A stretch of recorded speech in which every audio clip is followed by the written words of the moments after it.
Problem kobiety, problem rodziny to taki bardzo ważny problem, który też dzisiaj często deformuje się nauczanie Jana Pawła, którego można nazwać autorem feminizmu chrześcijańskiego.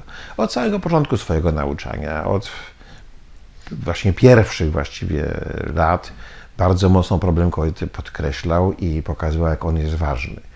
Z tym, że różnił się od feminizmu tego świeckiego czy ateistycznego czasami, że uważał, że nie chodzi, żeby kobiety wszędzie dorównywały mężczyznom i wszędzie pilnowano 50% jako takich, tylko żeby świat, który zbudowany jest na męskich warunkach, przebudować i żeby dużo bardziej wątek kobiecy był mocno w tym świecie obecny. Pisał o tym Laborem Exercens w 1981 roku w encyklice, pisał o tym w liście do kobiet, pisał o tym w liście o godności kobiety, pisał o tym w orędziu na Światowy Dzień Pokoju, kobieta autorką, kobieta twórcą pokoju i w wielu innych dokumentach. Tylko właśnie jak słusznie pisała była minister spraw zagranicznych Norwegii Janne Matlary, rzeczywisty radykalizm emancypacji polega na wolności bycia naprawdę sobą, bycia kobietą na kobiecych warunkach.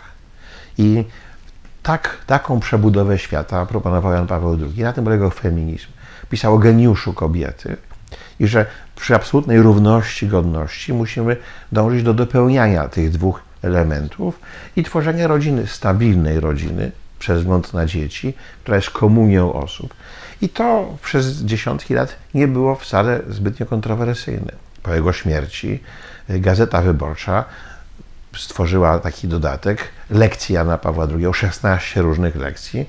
Był wśród nich lekcja na temat kobiety, lekcja na temat rodziny, gdzie można było się nie zgadzać z pewnymi tezami, ale nie można było atakować, że czy jest antykobiecy, czy poniża kobiety, albo że jakoś narzuca pewien model rodzinny, okazuje piękno życia rodzinnego. Zarazem to nie była tylko teoria.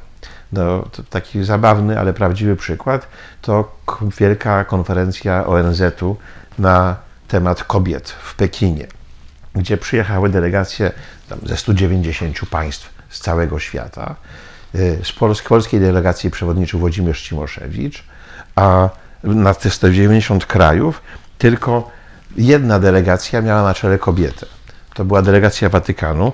Marian Glendon, profesor z Harvardu, była przewodniczącą, a jej zastępczyniami była Katrin Hawa-Hokamp, były minister zdrowia Nigerii, i Janne Matlary, były minister spraw zagranicznych Norwegii.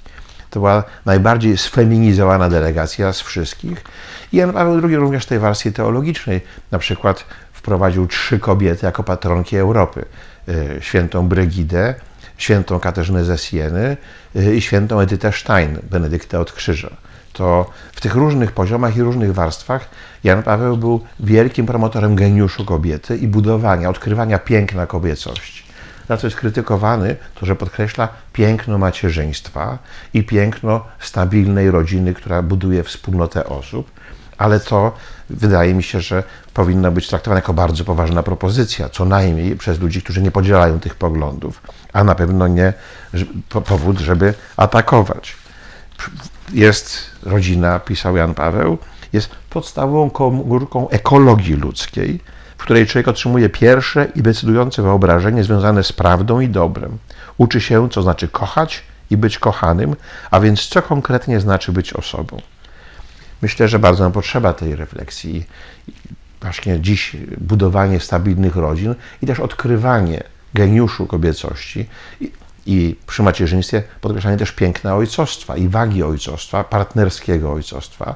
To jest model chrześcijański, model piękny, model bardzo ważny dla naszej przyszłości.